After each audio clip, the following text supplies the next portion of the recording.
Coming to you from Strings and Things Studio in Ventura, California, this is the Strings Unraveled podcast.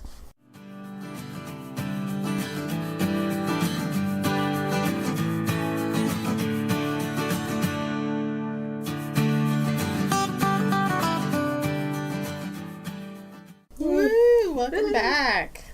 Episode 3. How's it going? It's going good. Yeah? Yeah. Mm-hmm. Yeah. I'm getting over being sick, so if I sound funky or if I have to clear my throat, I apologize. You have the sexy voice going on. No. Lean into it. No. Kathleen Turner. Okay. So I don't know remind who me, she is. what order are we doing things in? So let's talk about what we're working on and catch up and stuff. It sounds It's good. like you've been gone forever, it feels like. It does feel like you've been gone forever. I'm like, You left when's a Ann week coming ago, home? but I'm like, oh my god, where is she? Aw. I can't text her because she's not responding because she's in another country. You know, we could talk about that. It was the Slack thing. I did tell them at work that I was completely unavailable, except maybe by email if it's an emergency. Yeah. Which was a good thing to do because I got bothered by only one person who didn't know that I was leaving the country, and she accidentally texted me some information, and my plan was to, having started work today on Monday morning, to tell her she owed me $47 for sending me that For one text. She did not owe me any money because we had like a global pass and it was fine. So for those of you listening, if you didn't know, I went to Switzerland for one of my oldest, most dear friends' wedding. We have known each other since we were in kindergarten. They're twin sisters who I adore, and I hope to be friends with forever and ever until we're very old and gray. And my friend got married. She was the recipient of the secret project that I mentioned last episode. I made her a version of a pattern called Love on the Edge, which is a really pretty lace shawl, rectangular shape. I chose not to put the edging around the outside in the interest of time, but it turned out really beautiful because the bride's dress was very simple and modern, and so taking the edging off kind of crisped it up and made it more simple and modern. So Switzerland was amazing. It was my first trip abroad, and really the only knitting I did was trying to finish the edging that I edited off.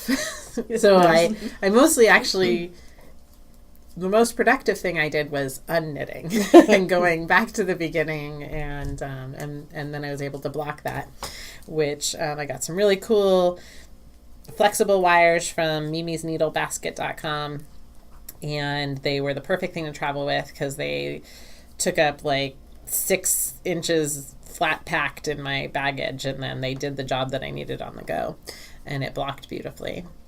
I went to 3 yarn shops. I went to 2 in Geneva, and they were both lovely.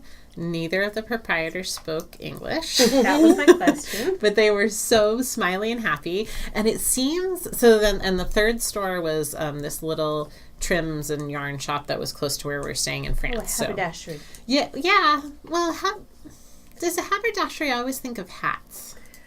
Well, I think a haberdasher is someone who makes hats. Yeah. but they make hats probably with trims. Yes. Because I Yes. have a friend in the UK whose name, Textile Garden. She's in the UK, Marguerite, and she does some haberdashery, which So that perhaps would that be refers- lots of trims and buttons and Yeah. and clasps Yeah, and yeah, closures, that's- that kind of thing. This was a haberdashery with yarn. With yarn. And it seemed very like Coke and Pepsi for the yarn shops. So the first one I went to was called, what was it called? I'll look up the name while I'm talking about it. They had all Lang yarns, and they were so beautifully organized by color and by weight and fiber, and it was just really beautiful. Nice. I mean, we worked in a beautiful yarn shop, but this was picture perfect. And it was all Lang, every bit of it. They had a little bit of yarns do they have? Enough to fill a store. Yeah, because it was Oh. a pretty, not huge, but a nice size, roomy store. And they had everything, lace weight, cotton blends, all the way to chunky mohairs, which, I mean, some of the yarns we've seen, but I've never seen. It's like, it had to be the entire Lang line. Yeah. And it was lovely. That one was called Les Rouettes, which there is no French in my life. The first conversation I had with someone at border control was, "Parlez-vous français, mademoiselle?" Which every time someone started like off the cuff speaking French to me, I just kind of couldn't control the look of terror on my face. I'm sure they see that a lot, and they're Yes. like, "This lady does not speak French. And so She does not parlez-vous." nope. No. And so he's like, "Oh," I said, "No." Then he says, "But your name?" Yeah. And I said, "I know. It's not just Lecrevane. It's Anne, spelled with an E. It's Michelle with one L. Michel. And then Lecrevane. It's the Frenchest name you could have." For a But you don't live in person. France. Yeah, which my parents were very deliberate about, giving us like names that went with our last name without giving us character-filled names. So I love, because that's my joke that I was saying before I left, is if I just wore a name tag and kept my mouth shut, and I guess my nose out, because I have a distinguished profile, that I would fit in fine. And he proved it the first conversation I had. Okay, so That's none funny. of the yarn shop owners spoke English.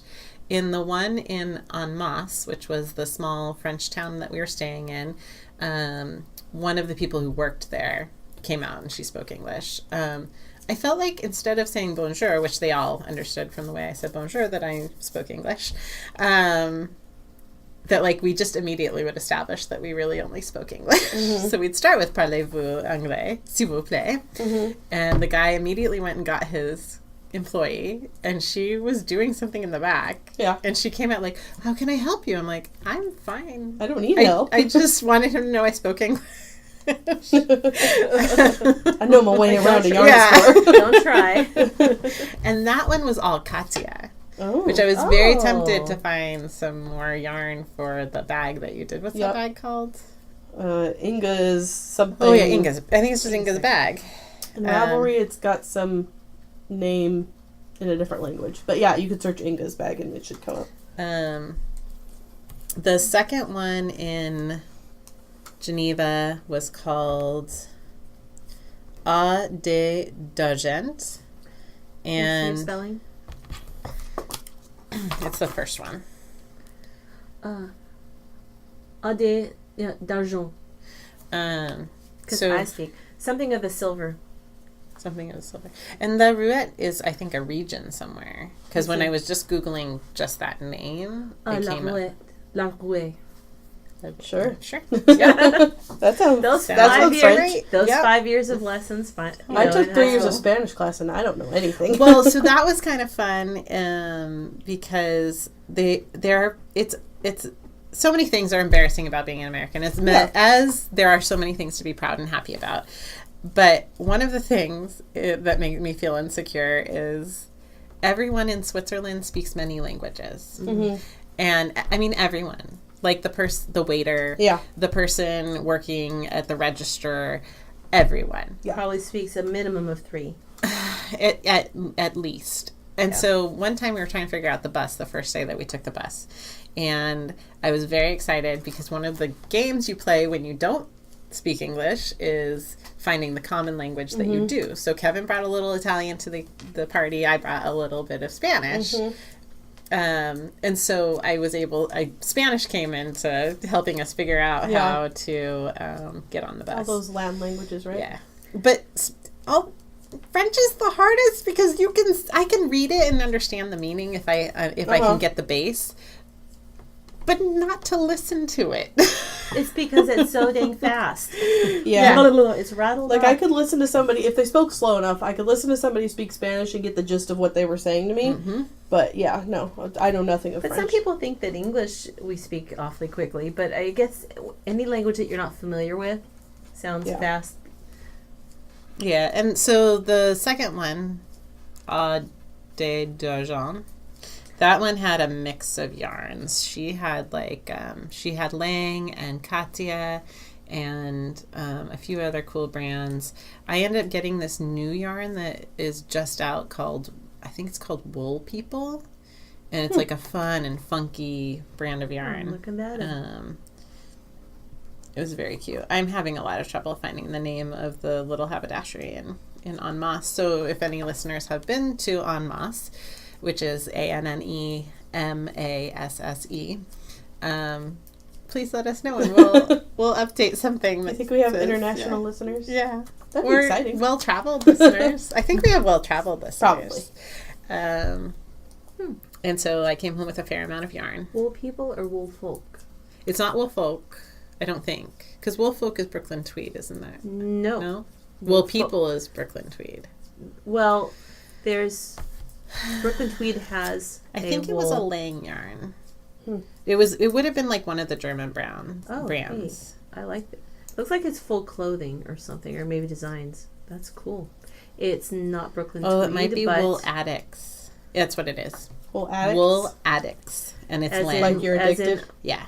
Oh. And they have super cute, funky things. I will look that up and link to it in the description. And because I feel safe that I'm not going to necessarily offend these really nice yarn shop owners, but all of them kept giving me the ugly pamphlets for Lang free patterns.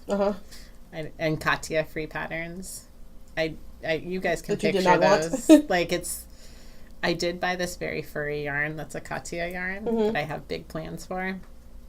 And that they sent me home with a big furry hat and a big furry sweater. And I was like, well, thank you. I don't want to make these things from the one ball of this yarn that I'm buying. Yeah, but you're a special circumstance. Yeah, thanks for the free pattern, though. Yeah. There are actually quite a few cute things. It just wasn't what I'm planning on for my... Do you know Lang yarn has been around since 1867? I had no idea. I'm excited to learn that. Peruvian wool. I think I mostly bought the Lang yarns at both of the two shops that carried it. Cool. It was interesting that it was like either we carry Coke here or we carry Pepsi. Yeah, you have Lang or you have Katia. Interesting. Yeah. So that was fun, and there are not any people knitting in public. No. Like we rode a lot of buses and trains. Yeah. Not a scene. And then people kind of looked at me funny while I was doing it. Interesting. So I don't know what that's about. Yeah. Huh. I don't know. And definitely no one in Rome was walking around with any knitting. We did one day in Rome. Yeah. We started our day at 3 a.m. Did you have pizza?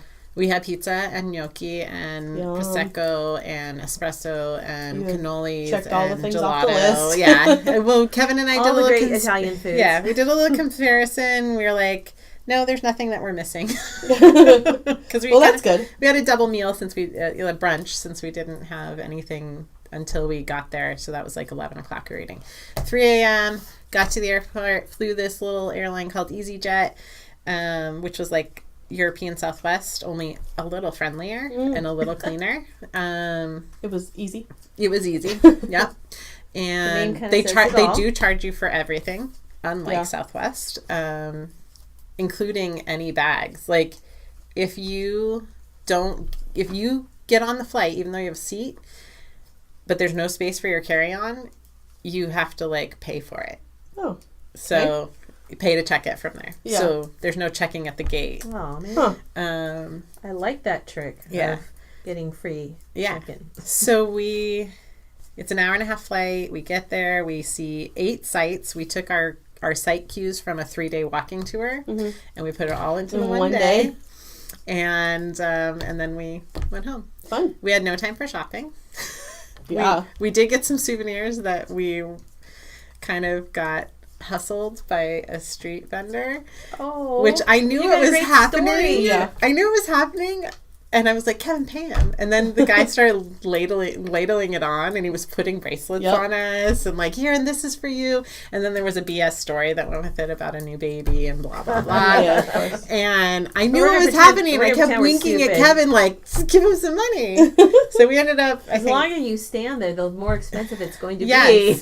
I think we spent like $15 on all the nonsense that he gave us, which was exactly enough things to divide across our 3 kids. And Have I told you the story about when we were in Angkor Wat in Cambodia? No. So we went to Cambodia. We took a bus from our hotel to Angkor Wat, where you go to like the visitor center and you pay for your ticket and whatever.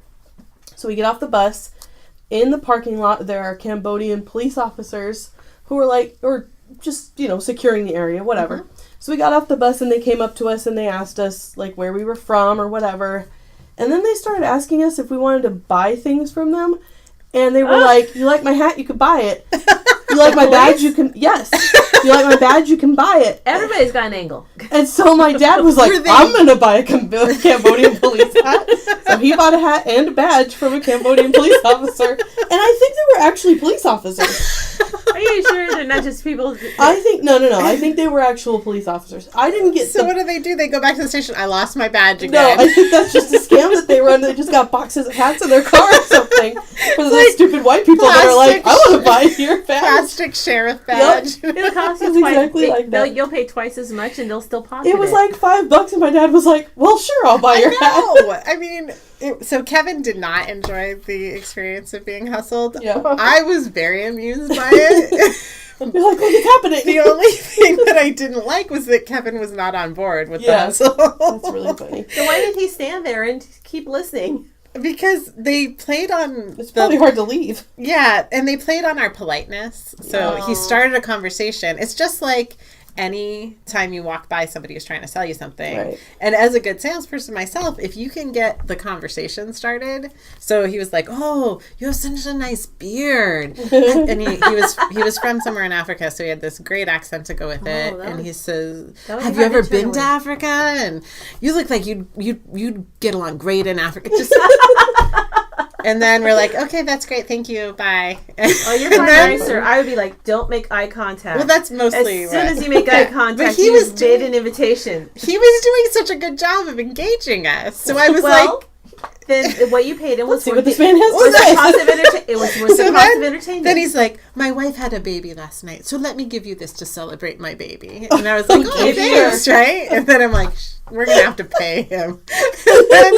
So then I was like, "Well, congratulations!" And then I'm like, he's probably going back. Yeah, look at these stupid Americans. So then he says, "Well, now I said something about we have."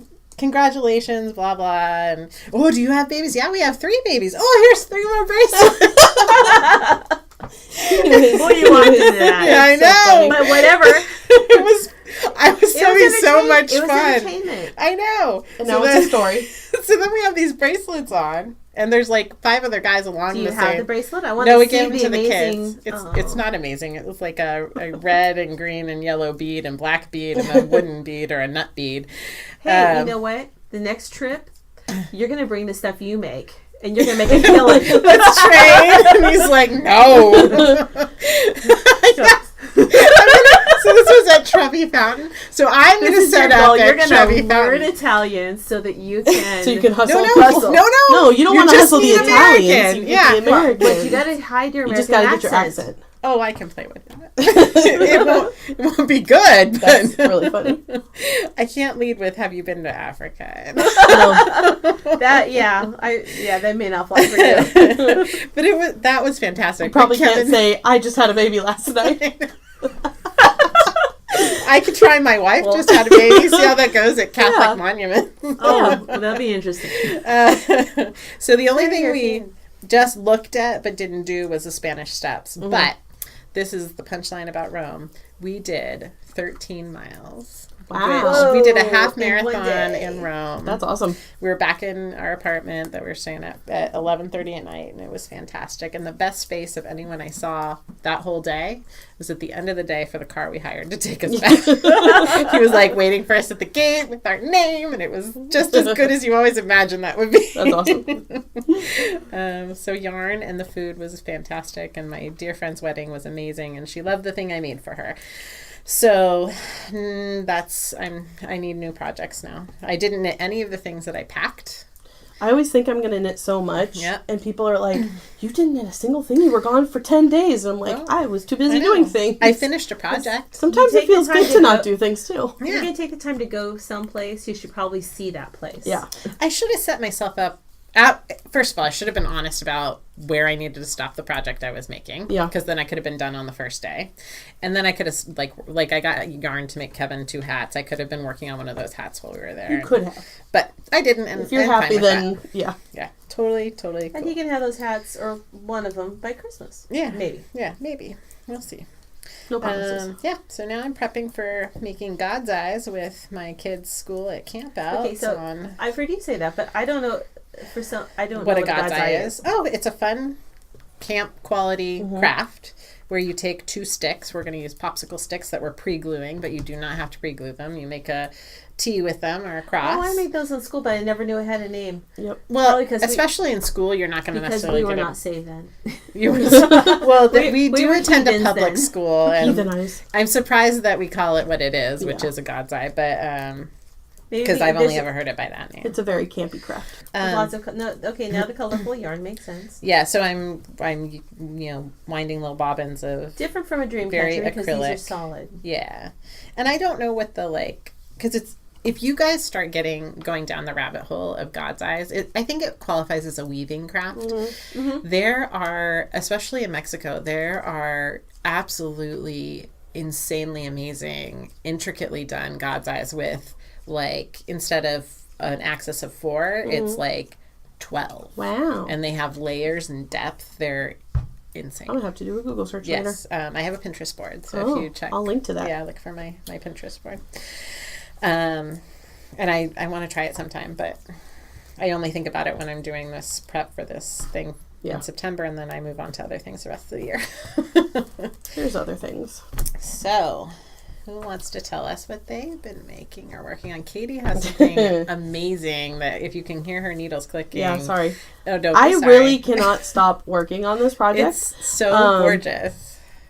So I didn't finish anything that I was working on last time. I just started something new. Oh, okay.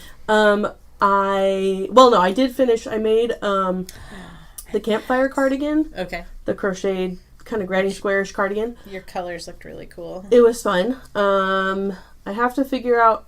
It's finished. I have to decide. I made one sleeve one style and one the other, and I don't know which one I like better. I was going to bring it tonight and ask you guys, but I forgot. But it's technically done. Cool. And I can't wait to see that. I did not finish Tecumseh yet, even though I said I was going to maybe by the next time we did an episode. On your sleeves. I know. But instead of finishing that, I cast on something new. So I am currently working on Stephen West's Go-To Raglan pattern. It's called the Go-To Raglan. His sample is knit all in various shades of sock yarn. So it's gauged for either 2 strands of fingering weight or 1 strand of worsted. So I went through my stash the other day and I just pulled out any sort of, you can see my giant bag of yarn. Oh, any sort of partial ball of whatever I could find that was fingering weight. Fantastic. And I'm just holding 2 strands together and randomly changing them. There's and got to be like 30 balls of stuff in there. there is a lot of yarn in this bag. Because it's a big bag to start with. It's Yeah. like a ginormous tote. Yeah, it's a big tote full of little balls of scraps and whatever. So that's what I'm working on. I'm doing 2 strands of fingering held together, and there's supposed to be like no rhyme or reason, like it's supposed to be random. I have a couple rules.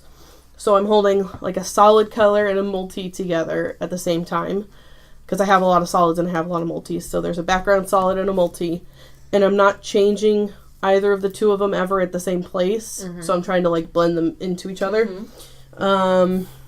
And I can't stop working on it. It's amazing. I started this like 3 days ago, and I just separated the sleeves. Wow. Before we started recording. What size needle is that? 8. Oh, well that's nice. It's a comfortable size.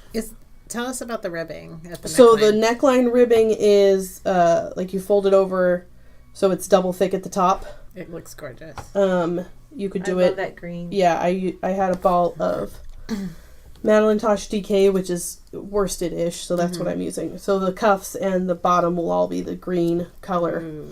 But I was going to ask you guys because I need opinions. I have those.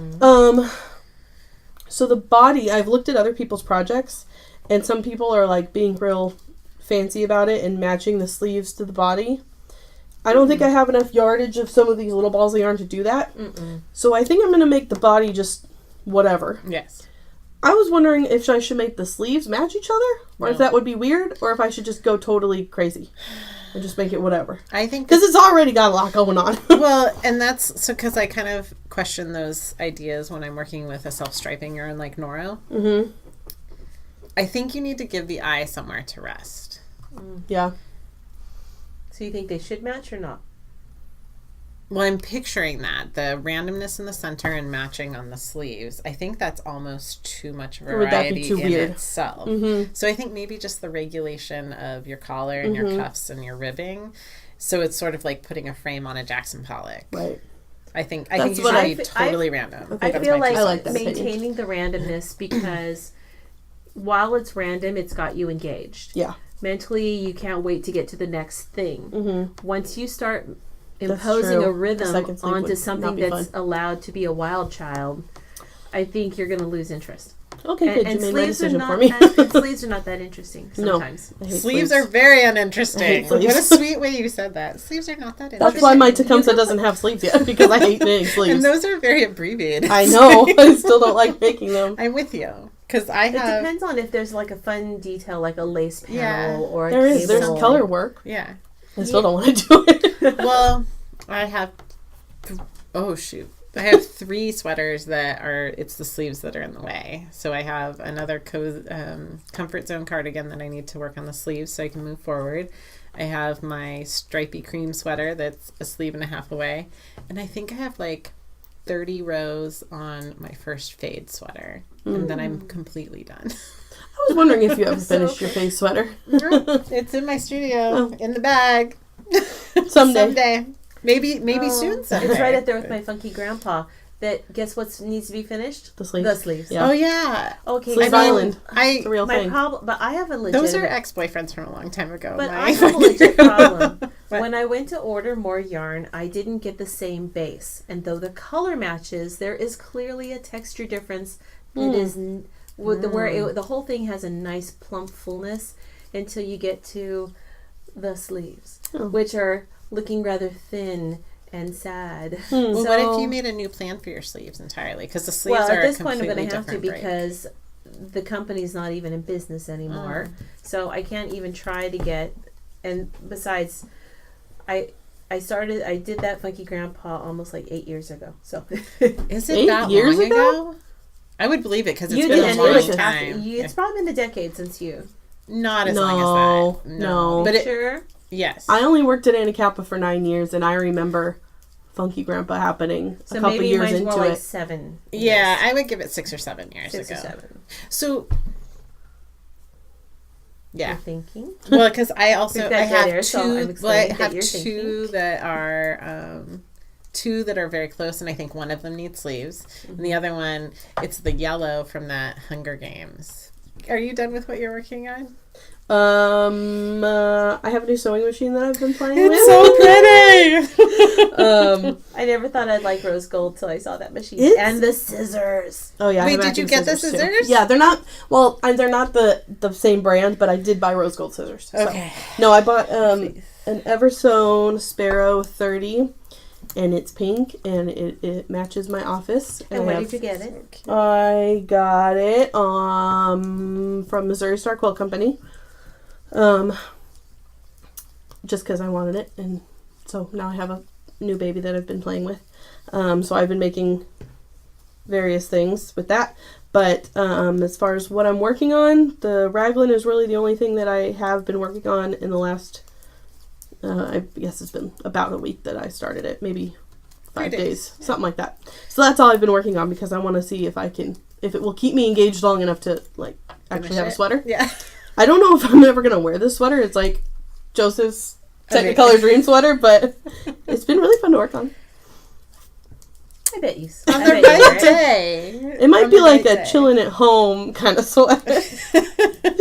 Not going out and I don't know. Maybe I'll throw it wear over the pajamas. Maybe I'll wear it. And the You slippers on have the to couch. wear it in I mean, I public will wear it, to but hear at least. I'm not one to really care a whole lot about what people think about what I wear, so you're going to wear it all the time. I'll probably wear it. Yeah. It's made out of really nice yarn. It's going to feel good when you have it on. I have been making a list of all of the brands as I encounter them, if I can remember what they are. So I have in here so far a bunch of Madelinetosh, Anzula, Malabrigo, Knitted Wit, Prism Yarns, some sort of mystery sock yarn I couldn't identify, Northern Bee Studio, Wee Chickadee Woolery, and my friend, her Instagram handle is Daughter of Halloween, but I think her Etsy shop is Miss Monster Creations, something like that. I have a mini skein set from her that I'm throwing in here and there. So, but all your colors play nicely together. I mean, even though there's all different shades, they're all still in the same either bright or jewel tone family. I kind of regret this orange stripe that I put at the front. I love that one. I love it. Okay, good. But I am like super drawn to orange this season. Yeah. So. Okay. This is my first venture in orange. So you have something orange you're working on. What are you making, Karen? But I want to come back though. So Karen was passing a note for something she's working on, which appears to be a swatch. Yes. In which she has asked our opinion of if we think it's too loose, which without more context, I cannot give you an answer. It's going to be, well, let's just pull that up. It's a swatch for something crocheted. It's going to be a crocheted Mobius called Lambert that you can get off of Ravelry. It was published by Quince and Company and by a really awesome designer, Kristen Tendyke. And I just I love a lot of her stuff. I like her aesthetic. It calls for the biggest ginormous crochet hook I've ever seen. It's a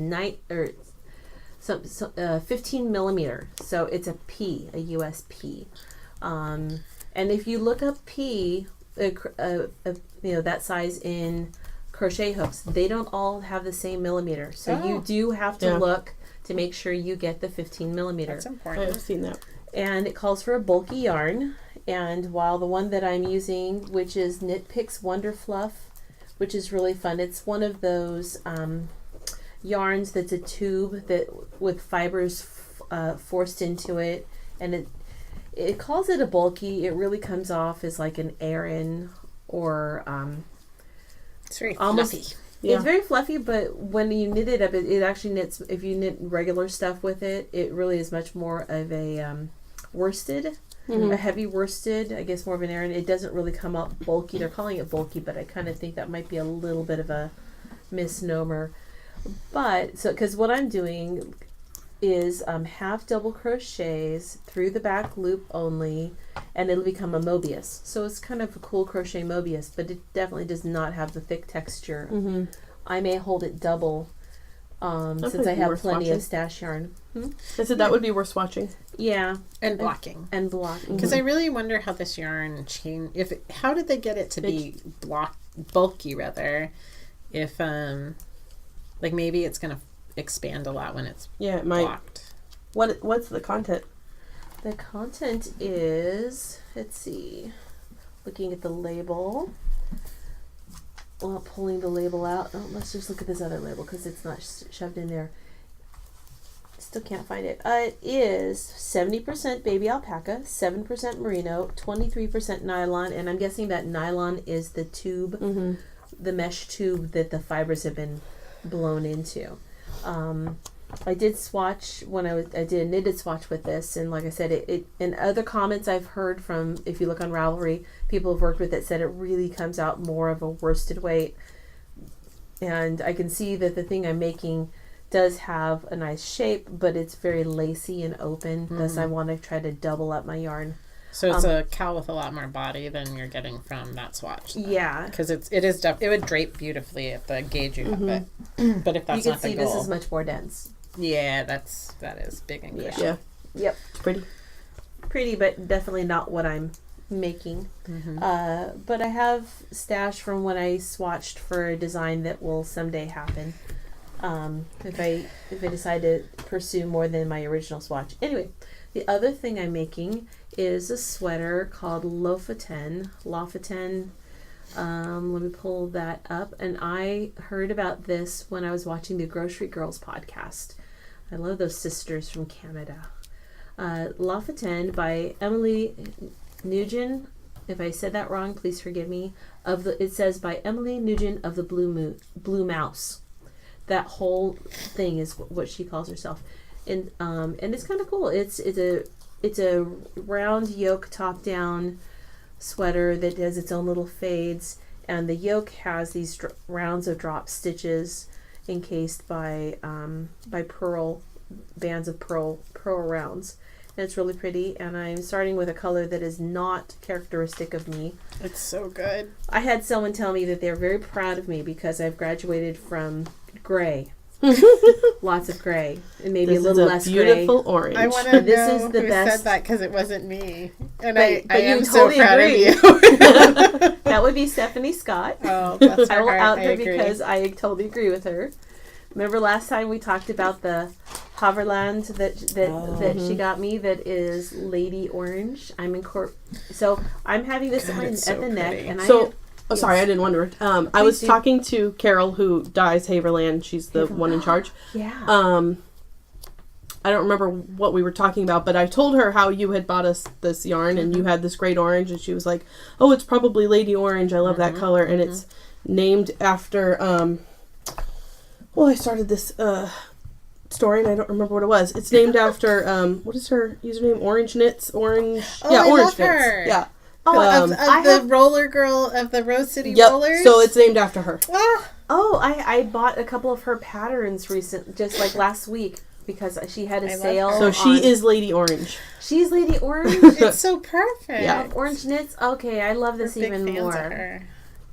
But Okay, yeah, continue. So it's a beautiful fingering weight sweater, which is perfect for where we live because the coldest day we're ever gonna get is maybe like Oh, 50 I think something. that was on my list for. And I am What going to you're blend it from incorporating. orange. I'm going to go ahead and use my other Havirland, which is Hawaiian Punch, yeah. And it's got a cream base with greens and much more of that great goldfish orange that I love so much. Is something else special going in this sweater? Yes. Our very own. I'm going to go from... hold on, I got to back up. I've got a couple of different... I'm going to break out all the oranges. Ooh, that's a good orange. Ooh, I like that one too. This is going to Is be a that very Hedgehog? sunshiny sweater. Hedgehog Fibers, that one? It's Hedgehog Fiber, and it's orange that I forgot I completely had called Rusty Nail. God, it's gorgeous. And so while the Havirland Lady Orange is much more yellow and bright and lighter shades, this Rusty Nail is true to its form. It's a very deep, Kind of pumpkin-y. rich, a very deep red orange That's pumpkin. a great color. So I'm going to, but where I'm going to put it, I don't know. I don't know if I want it to be at the bottom of my sweater and blend to, what do you think? Is it too much to blend one speckle into another speckle? I think that is what gives very successful blends. Yeah, or that's a speckle and good. the That's a speckle. good fade. Okay. Yeah. So what's that other one? We know what this other one is. It's our very own color, Sunshine and Seafoam, that we spent a wonderful evening dyeing, and I'm now addicted, and I want to dye all the yarn. I want to dye all the yarn. I just want to buy bags and bags and just dye yarn. We and dyed a then custom say, colorway for our Kickstarter reward, and we each have a sweater's worth of it to play with. So Karen is the first one I think that has touched hers. Yeah. I swatched mine, but I swatched, yeah. I haven't actually. I started to swatch it. I just love petting it in the cake, But it we also did a good needs job. Yeah, we did. It's so pretty, guys. I also made my own blue that I'm gonna probably put in there Oh, somewhere. Oh, ooh, So I this like way? that. Yeah.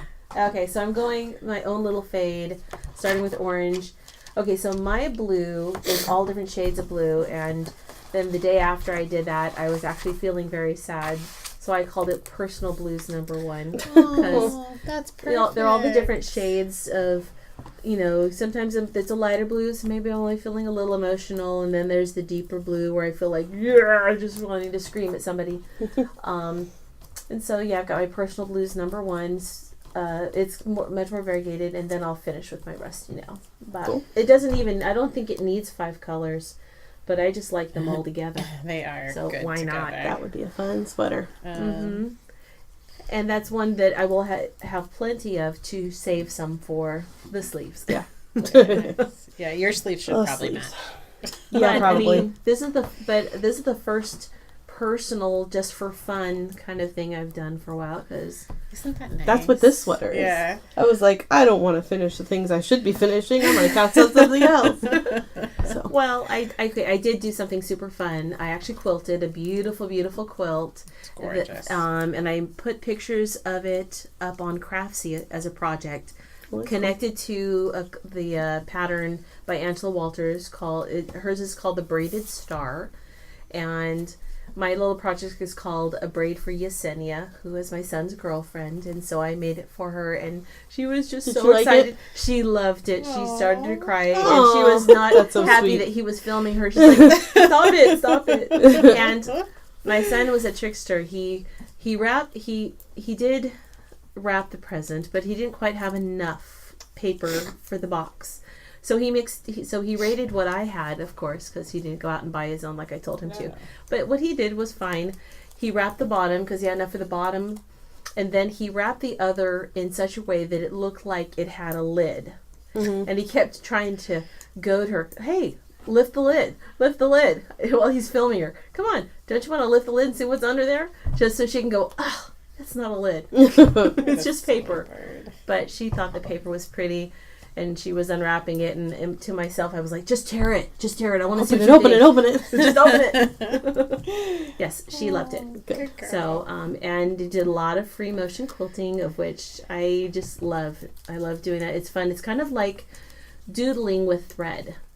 That's why I'm just stressed out the whole time. I free motion quilt, so that's why I don't do it very often. So we start I'm with like, this. oh God. So this is why you start with a smaller project, and this is why I used, to help myself to be consistent, I used a friction pen to draw out what I wanted to do. So Smart. Because I would be really stressed going, oh, I don't remember what I did in that other space that's like this space. So I used a friction pen and I drew my doodle out. And then with an iron, I made it disappear. Now, someone said that because it goes away with heat doesn't mean that it won't come back with cold. But she would have to be Put it in the freezer. she'd have to be out in the snow with this quilt, trying to keep herself warm, maybe stranded. And then I'm not going to worry about if the lines come back. Because You got bigger problems. You were saving her life in this scenario. That's right. So hey, it's either way, okay. it's a win-win for me. Cool. I suppose you could take an ice cube to it and see if that did anything. You don't want to know. Well, so many fun things to work on.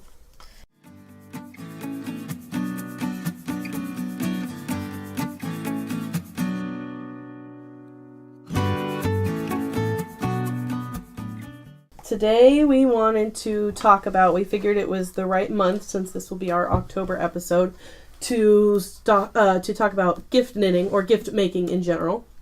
We figured if you save it for November, then you're not going to get to it until December, and then the holidays are over. So we just kind of wanted to talk a little bit about our relationship with gift making and our philosophies on the subject. So, well, You'll find out later when we laugh. Yeah, it turns out that Karen and I are fighting for the title of the most selfish knitter. Does that feel right? Is I that was what we going want to to call phrase it it? to benefit myself better. Okay, how do you want to put it? You can be selfish. I will be the more discerning knitter. Oh, the discerning knitter. I like it. Yeah. Knitter. And I discerned that I don't knit for anyone but myself. Not often. You may be the most discerning knitter. Well, I will give my knits away, but I don't. It's different. Giving something that you knit away is not the same as planning a knit specifically for someone. Right. That's a really fair way to describe, because there's one of our knitters, she isn't concerned with swatching, and she understands what the consequences of not swatching for a sweater are. So she had once said that it would be a Cinderella sweater. She would find the person that it fit after it was done. And I think that's kind of a neat thing, that she just wants the experience of making the thing. Right. And she's completely free of attachment to the finished object to be willing to give it to whomever it fits. But there's a very different heart and mindset than saying, I care so much about this. Well, like you did an amazing gift knit for this bride. Yep. That was a very intentional thing, and you thought about her as you were putting those stitches in. Yep. That's very different than me randomly saying, "Hey, I made a bunch of stitches," and then, and I think it takes a very special heart. Cece, now you are a gift knitter, so you're not a I do knit for people. Yes, you knit for people. You're not quite give to knit. So you're less discerning than me. I That's what we're gonna call it. I am. I love this description of it being the discerning knitter. I am less discerning, but I mean, you have to follow a really, there's a strict qualification process in my mind to qualify as someone who would potentially be offered a gift. That's what I always tell people is you have to, especially when I'm teaching beginners, it's like you're going to tell people you learn to knit. They're going to say, I want you to make me a whatever. And you have to learn the people in your life that you do make presents for and the people you don't make presents for. Yep. Some people get a gift card at Christmas. Some people get a knitted item because I know specifically who appreciates it and who doesn't. Yes. So I do make gifts, but only for specific people. Yeah. And I found a common thread that it just like all rules that they're broken. So don't, paint everyone with the same brush. But I found that other people who also make things are usually the first on the list who are going to be appreciative of the thing that you make them. I do have an exception in my world. It's my sister-in-law and her family. They don't really do any handiwork things, but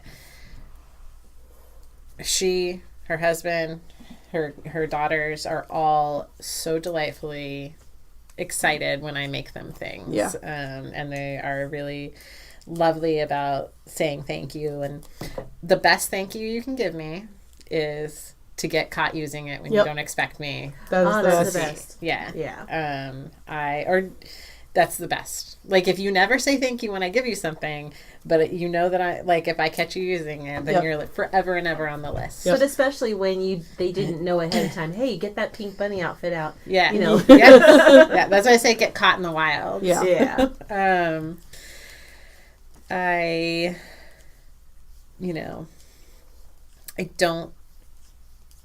I just don't offer things to people if they don't first meet those criteria of I know That's kind of a learning process because, like you said, as newbies, we're so excited. We don't want to share it with everybody. I'm going to make a pair of socks for everybody for Christmas, and then next year you're like, so-and-so's not getting a pair of socks. Yeah. Oh, yes. But I also found, you're telling my story, but I also found that certain things, sometimes it's the receiver, but sometimes it was the gift.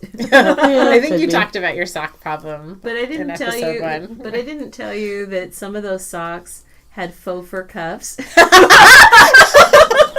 No, that's amazing. In a decade, you have never told me that part of the story.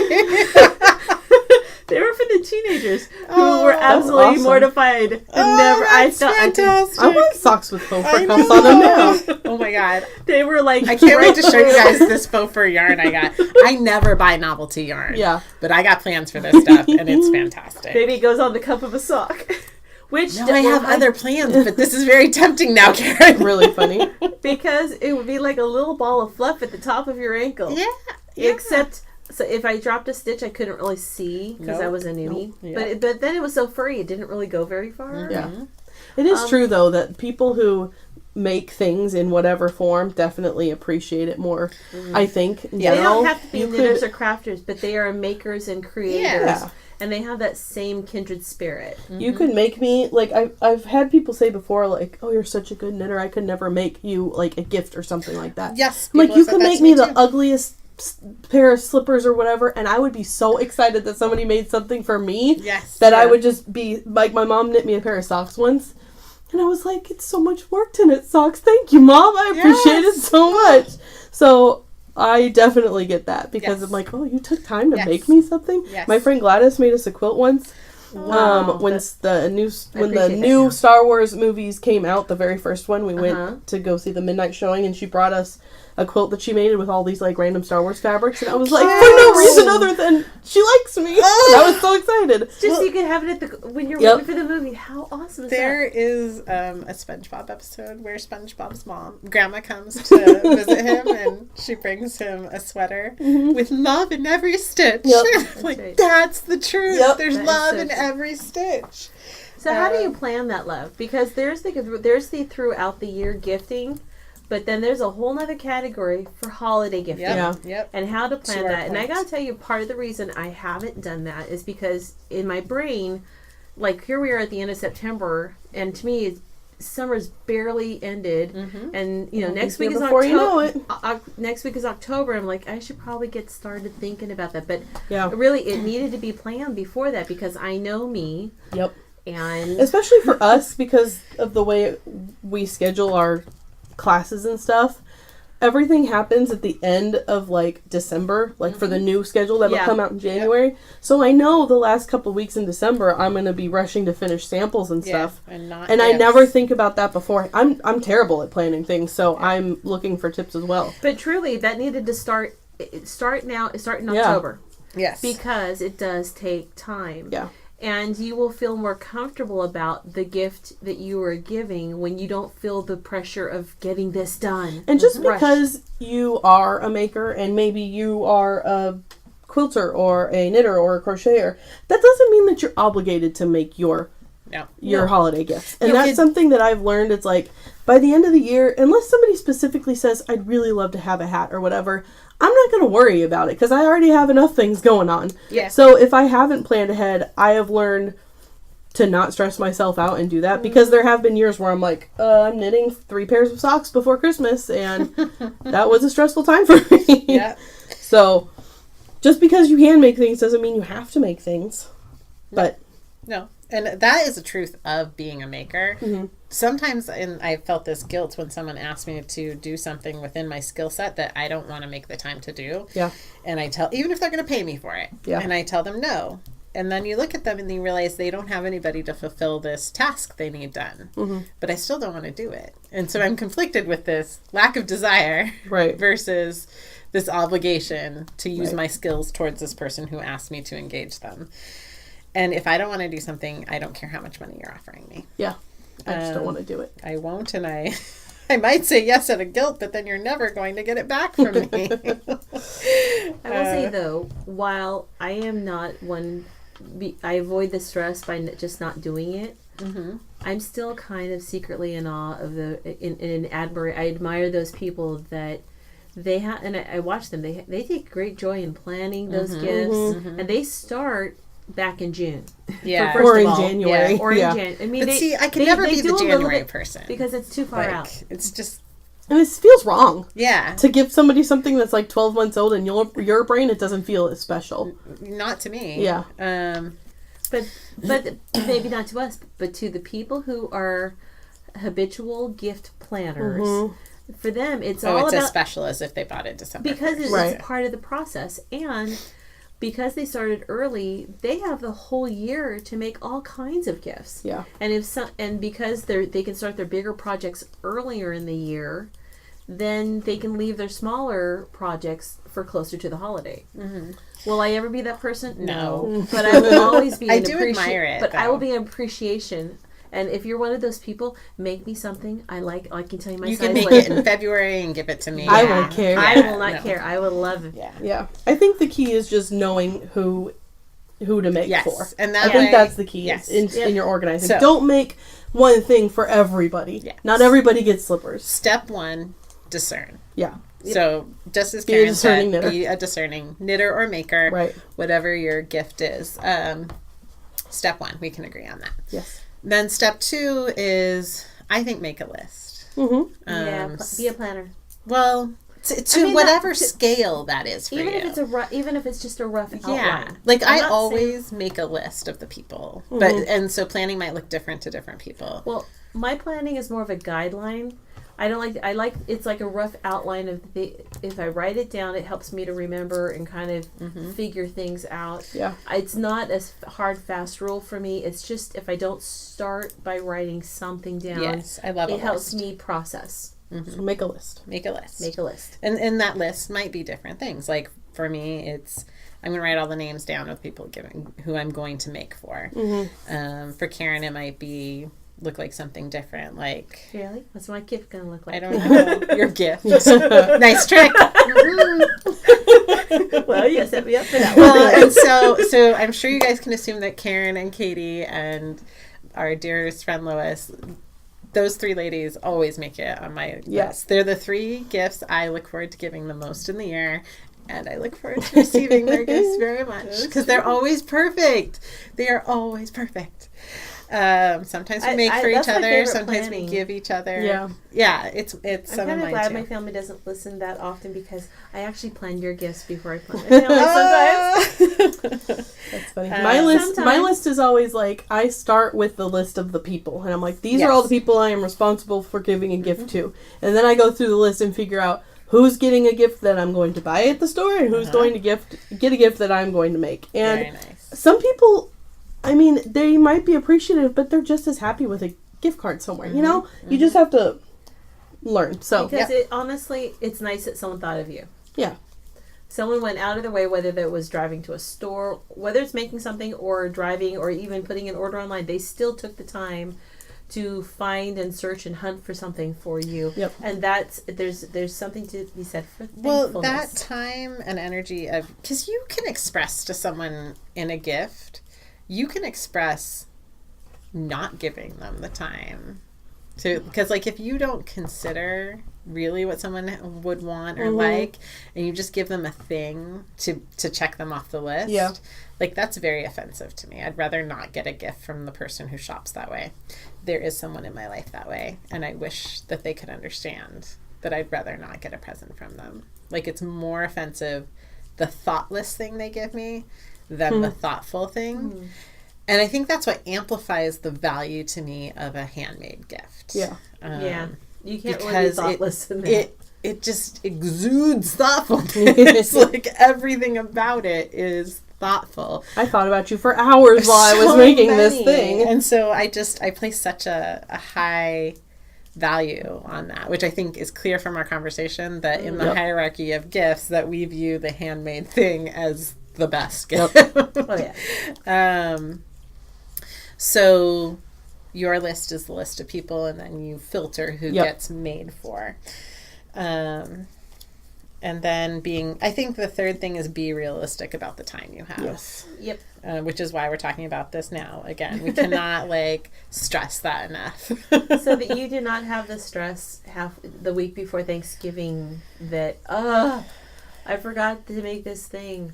Before Thanksgiving, a lot of people think in still a Thanksgiving month. they haven't even started thinking about their gifts, period, whether they're making or shopping.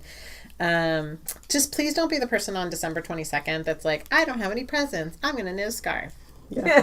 Please don't. You can be that person, and then you can learn the hard lessons we've learned about Did either of you get asked to do something 2 weeks before Christmas for someone else? Well, let's tell our best before Christmas requests. I think you have something. I don't. I just think I thought you did. Oh, I do. It's not 2 weeks, though. Well, okay, no, I take it back. Someone at the store did want me to knit. I forget when it was. It was many years. It only ever happened once. And when I stopped laughing inside, I was able to, maybe just slightly outside, I was able to answer them. They truly wanted me to knit a sweater. Now, it was chunky yarn, but not nearly chunky enough to get it done in 2 weeks before Christmas. It's like, no. Okay. I'm sorry, but no. There's yours. Okay. So 2 weeks before Christmas, someone tried to commission you to knit a sweater. Yeah. Okay.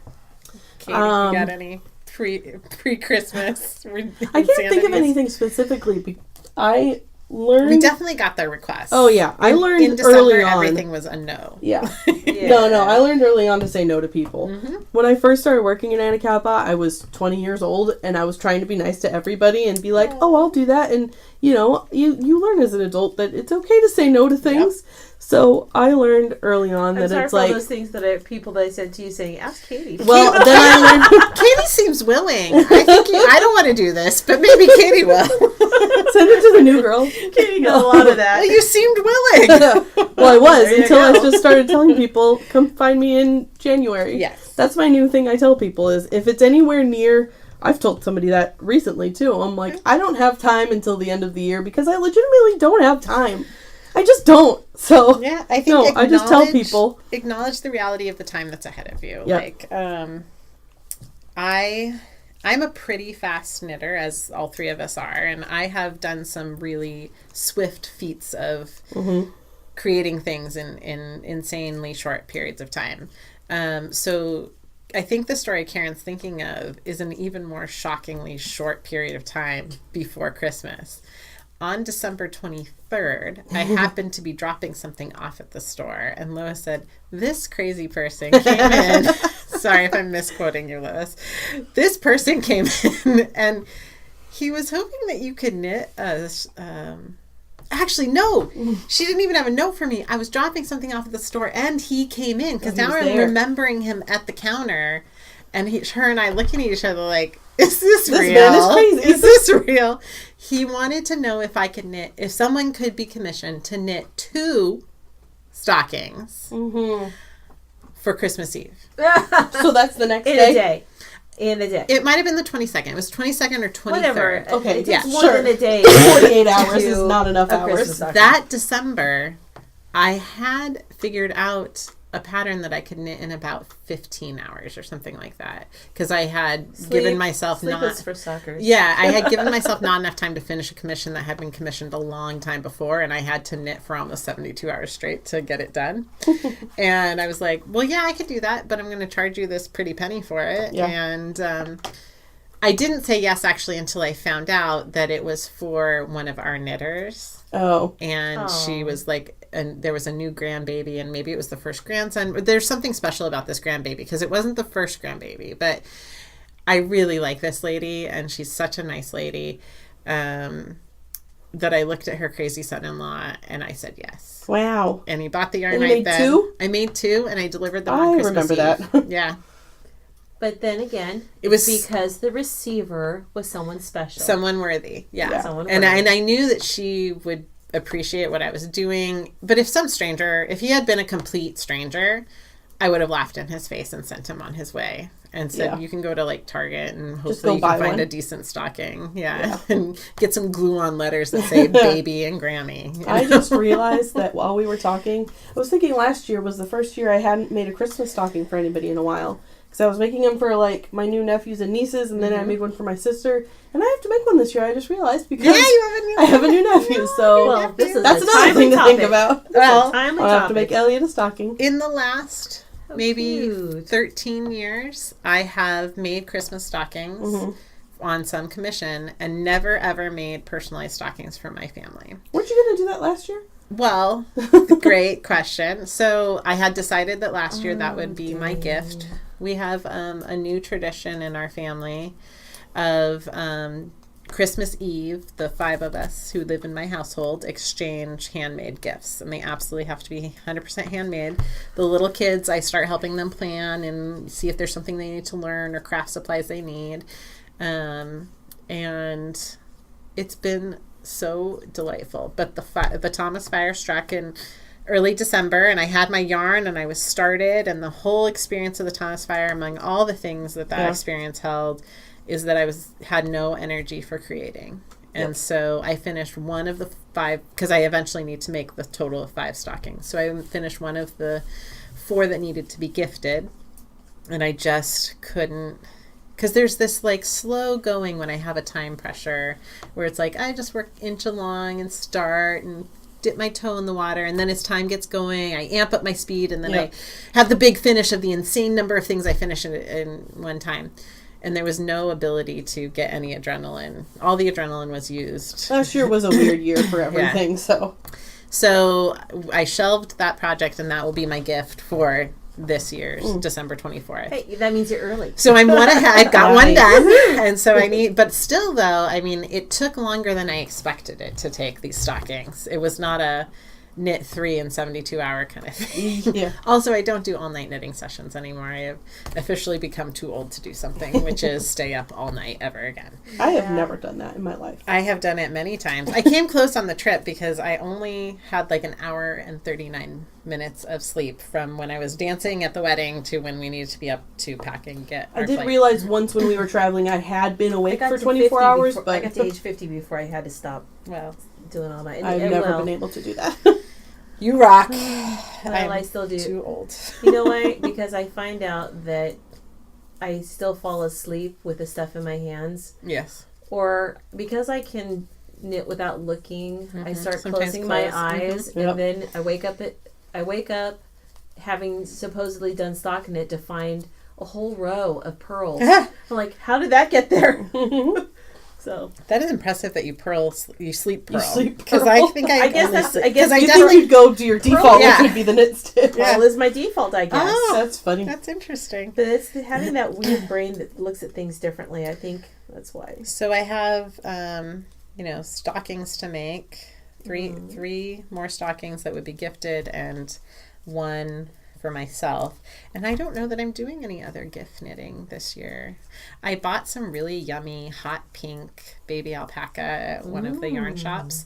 And I started something that was in the lace center of Love on the Edge, because it's a very fun lace pattern. It's a 4-stitch repeat, and it's a center double decrease, yarn over, knit one, yarn over, and they stagger and interlock. So it's really pretty when it's blocked. So I'm thinking about making that for my mom as a Christmas present. I was going to give it to her as a souvenir gift. Like, look, I knitted this thing out of my souvenir yarn for you. But I have to block it and stuff. And that We're close enough to make that a Christmas present. Exactly. So, And it's still a souvenir yarn. I did have things started for my sister and my sister-in-law, who are also... My sister has fluctuated from being a gracious recipient and an ungracious recipient. She's currently a gracious recipient, so she makes the list. But I think that's it. I think I'm only making the stockings and maybe a scarf and hat for my mom. When you travel, Yeah. do you shop for yarn with ideas that perhaps you can justify that purchase as, hey, I'll make it a gift? No. No. It's just a real- souvenir. Vacation yarn is free. Yeah. I mean, What?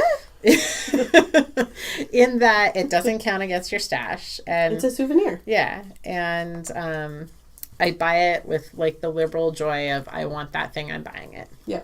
Now I think I'm like coming around to getting charged about designing again.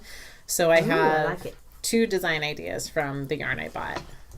4 design ideas from the yarn I bought. But that's what's fun So- is when something you see else outside of your norm. You're already in a more adventurous spirit when you're away from home sometimes, and it inspires you. Yeah. And two of the yarns are going to be hats for Kevin. So it was fun to since we weren't finding any fabric and he prefers me to sew for him. But I'll just make those whenever I feel like it and give them to him. They won't be Christmas presents. Yeah. Did you get to pick out the color? Or Yeah, be he part of picked the yarn. process. That's fun. So he was being a very good sport. I don't have any plans for... Oh, no, that's a lie. I just, as I was speaking that, I know that's a lie. I do have plans to do gift knitting because I'm going to make... I don't think either of my siblings are going to listen to this podcast. Okay, so you feel I want safe. to make Weasley sweaters for the nephews and nieces. I can't wait to see this. So I made the first one. I borrowed Anne's knitting machine so I could make the body pieces. And I decided the first one I was going to make was the smallest one, so for my nephew Owen.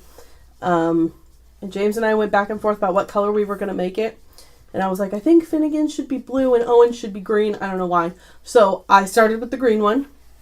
And Weasley sweaters have a big gold letter on the front of them. So I made the green sweater. I stitched a big gold O onto it. And then I showed James a picture of it. And he goes, that's great, but it looks like an Oregon Duck sweater. And it absolutely does. And I'm like, I should have made his the blue one. And have a gold O on a blue sweater. But no, I put it on the green one. So I think maybe if they stand next to each other, people will get it. But right now it looks like he's a little baby sports Maybe fan. he'll grow into being an Maybe. Oregon Ducks fan. Sure. And that's not Is a it bad in your thing. family an Oregon Ducks? No. fan? My family's not a sports family, Yeah. so I don't know. But I do have plans to make Weasley sweaters for at least 3 of them. It's gonna be so cute. Yeah. When is My Boy Lollipop going to be? Oh, it's out. Oh, is I it? looked Yeah. for it yesterday. I couldn't She find just it. published it, I think. Ooh. Maybe she just did today. 'Cause So that's a gift you're gonna give yourself. well, if we're talking in those terms, then I am very generous with myself all year Oh, long. yeah. I give myself so many presents. All the presents are for me. Do you have any plans for gift making this year, Kara? No. You did All right. good. You did good last Christmas. Well, yeah, and because of that, I one of these days I'm going to quilt something for myself because I haven't translated into self quilting. I like to learn something. So where I was as a newer knitter, where I knit something and gave it away, that's kind of where I'm at with the quilting. I'm still newer at quilting, so I'm like, this is pretty. Here, you have it. Yeah. Don't you want it? My pretty thing. I'm And gonna they get usually that do- backing fabric so that you What can is it quilt called mine then? It's for not me. called My Boy Lollipop. It is. How about I look for her as a designer while you talk about what you Yeah. made for Christmas last year? Oh, last year, didn't I talk about that last time? About all the quilts? Oh, I guess Oh, you yeah. mentioned Yeah, it. Just yeah. a refresher. Oh, well, husband was out of work, so right when we would be planning for Christmas presents, and so I went into my fabric stash that I've been accumulating for more than a year because, stash does not just, there's all kinds of fiber stash, not just yarn, but there's fabric stash too. And I made quilts, 5 quilts, and I started probably right about now in September. Between September and Christmas, I got 5, not just the tops done, but I actually got the quilting done too. And I just That's have a lot of work.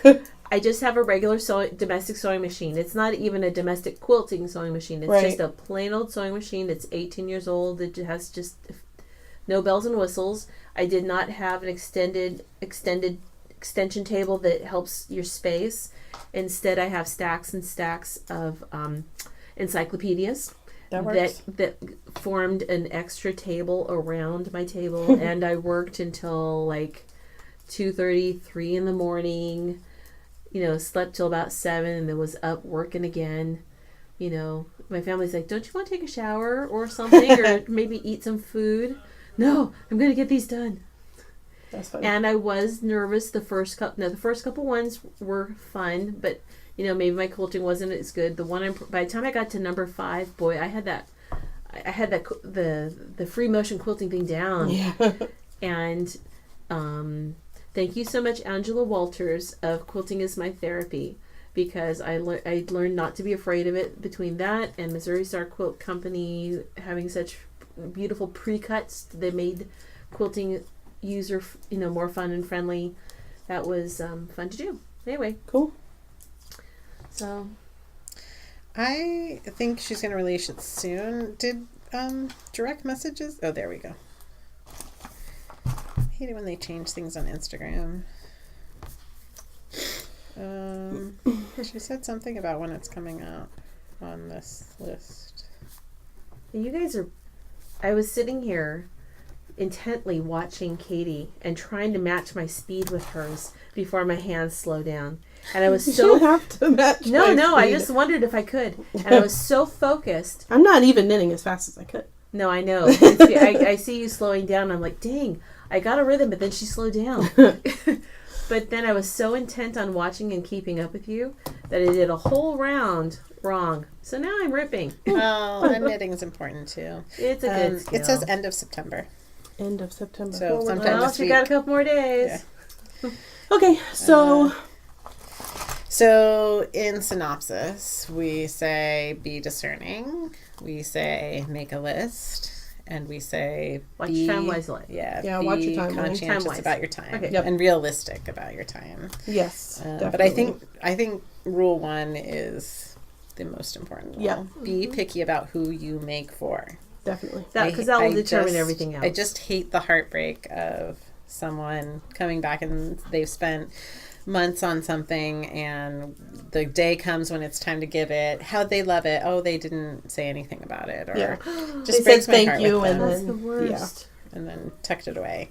I mean, I have a special ritual for brides that I love, which is why I made my dear friend Melanie a shawl. But people don't even know how quickly they didn't make that list.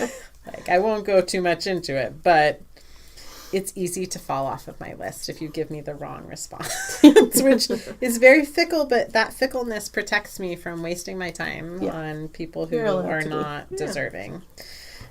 So I hope that you listeners That doesn't mean they're not deserving people. It just means that they deserve a different gift card. card. They deserve a different gift. Yeah. I mean, meet people where they are. Yes. So that is how I do that.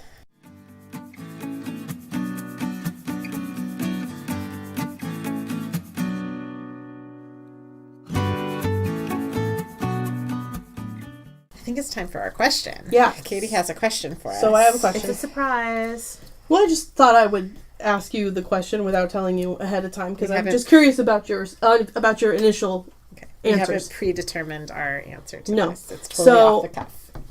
I have a customer who was in your sweater class, Okay. and There's only 4 people this could be. Yep. So she made this beautiful sweater, and she found the perfect buttons to match. Okay. And they're like the perfect buttons. She sewed them on, and they're too heavy for the button band. Oh. And so she came to me and was like, "What can I do to make this work?" So I came up with a couple solutions for her to make the buttons work. I was curious what you would tell somebody. Okay, my first solution, if it's a person I'm thinking of, she's totally capable of doing this. Yep. Is to get grosgrain ribbon and line the interior of the button band with grosgrain ribbon. And what does that do for them? It's going to add weight and stability. So I'm imagining, because I think they're like a beautiful silver metal button, I think so, yes. and they have a shank. Yep. So they are heavy metal button, and this was a very lightweight fabric. It's the Comfort Zone cardigan, and it's she ended up working in more of a DK yarn, so I can just imagine these gorgeous buttons Just kind of flopping. dripping off of the. So I would say grosgrain ribbon, resew, take the buttons off, and then when you're sewing the button down to get in, sew it into the grosgrain. That was one of the things that I came up with for her. And it's such a beautiful finish. Who's that girl who does color work? Kate Davies? Is that right? That sounds right. She has the crazy collection of grosgrain ribbons, and she takes them off gifts, and she's always collecting them. And every now and then she destashes and sells it on her website. Oh my gosh. And I got some of them. Wow. Oh, I would get- watch for that. How did I find it? I guess I found that on Twitter because this was pre-Instagram days. But I bet she does it on Instagram. But and she has some beautiful. I've got some with little seagulls. You only get like a meter at a time. That's enough. That's plenty. Would you line the whole entire So that's neckline? what I want to say. In this cardigan, it starts at the bottom corner and goes all the way around the neckline to This the other is the bottom ribbed corner. button band. And so I think you would have to. The buttonholes are already in place, so you would have to do some hand sewing finishing to open the buttonholes into the grosgrain. Or you could sew over them and do snaps, but which would that add more stability still or more weight behind? It depends on the snaps. You Yeah. can get snaps. They're snapsource.com is a US. I had no I know idea. these things. I know. They You're have you good can at get closures. snaps that are like more donut size, so that where you can get some of your so they're not so solid as you get some that look like buttons on the outside. They have a pearliness to it.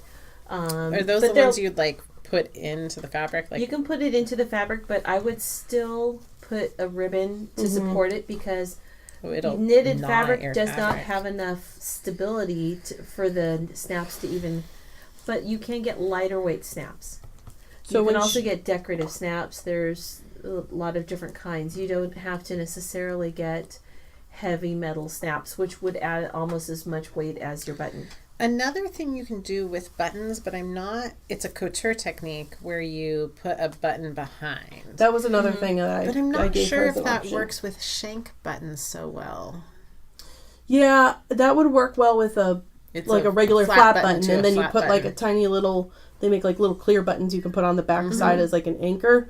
I don't know how that would... So when she asked me this question, I sent her away with like 4 options of what she could do. Okay. That was one of them. My instinct is the grosgrain ribbon and resew the buttons and open the buttonholes in the grosgrain in this scenario. Her initial idea was, because it was a shank button, she was going to bury the shank farther down into the knitted fabric. Yes. And then stitch it down close so that the shank stayed on the inside rather than sitting on top. Yeah. She had sewn it on with like a needle and thread, just like in a couple of the strands of the yarn on top. So they were really sitting just like right on the surface. No. I would initially have buried it. So she buried her. I think I talked to her the other day and she came back and I think that was what she said she had done, was bury the shank deeper in and then sew it on. Okay.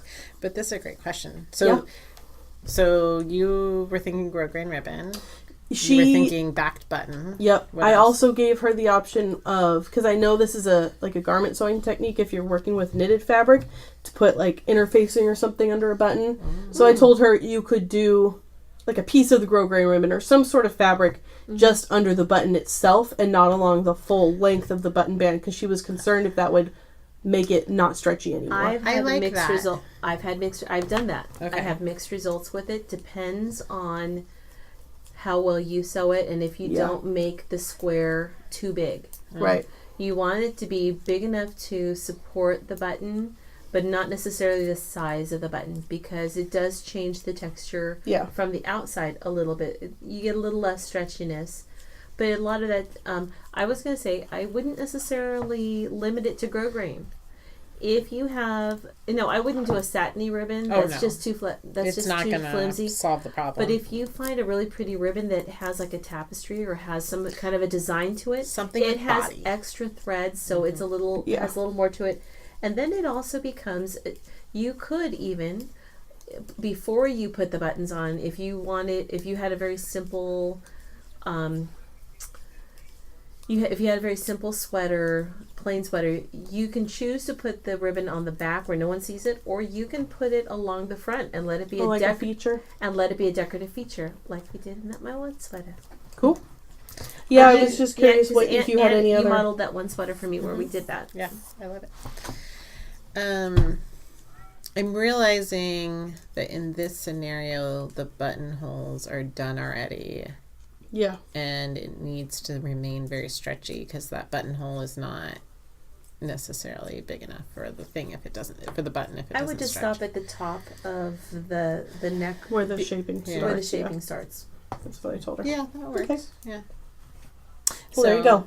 There's some ideas about how to How to better secure finish your your buttons. buttons. Yeah. And even if you don't have the problem that initiated this question, all of these are really beautiful finishes. My first question to her was, are you going to ever wear it open, or like how do you plan on wearing it? Because if she plans on wearing it buttoned all the time, I was going to tell her just to sew the button band closed.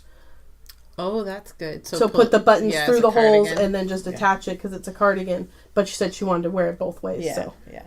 cool. And I guess I'm learning from women of a certain age that the reason they're drawn to cardigans is the ability to take it on and off easily, Yes. depending We on get personal quick climate. access. Yeah, personal climate Oh my changes. lord, it gets very hot. All right. Well, thank you I'm for not saying I'm listening. not one of those women. Well, we've all been there at some point. Yeah, for whatever reason, hormones are there hormones. Yeah, hormones are hormones. Yeah. I know I think I know when I will hit menopause, because my mom hit menopause at 48. My sister's at 40, started at 48. It's not the start. I think it's 48. It's the duration. Yeah, but you know when to I know expect when it's coming anyway. I hope that makes it better. I'm not sure what the duration is, because I think my mom's 72 and she still sometimes gets hot flashes. So I don't know when that'll be. But I It's guess just one of the many joys of being a woman. there are so many joys. Oh, yeah. That's not the word I'd use, but okay, we'll go with that one. It's one of the joys, and one of the challenges. Yes, it's a double-edged sword. Yeah. That's it. When Mirabella's complaining, my daughter's complaining about having her hairbrush and sensitivity when I pull a little strand from a snarl, I say, if you can't handle this, sister, there are so many other things about being a woman that you are not going to have the resilience for, so get used to it. On that note. Thank y'all for listening to Thank another you. episode. We'll see you next month. Yeah. Yeah. Okay. Enjoy. Happy stitching.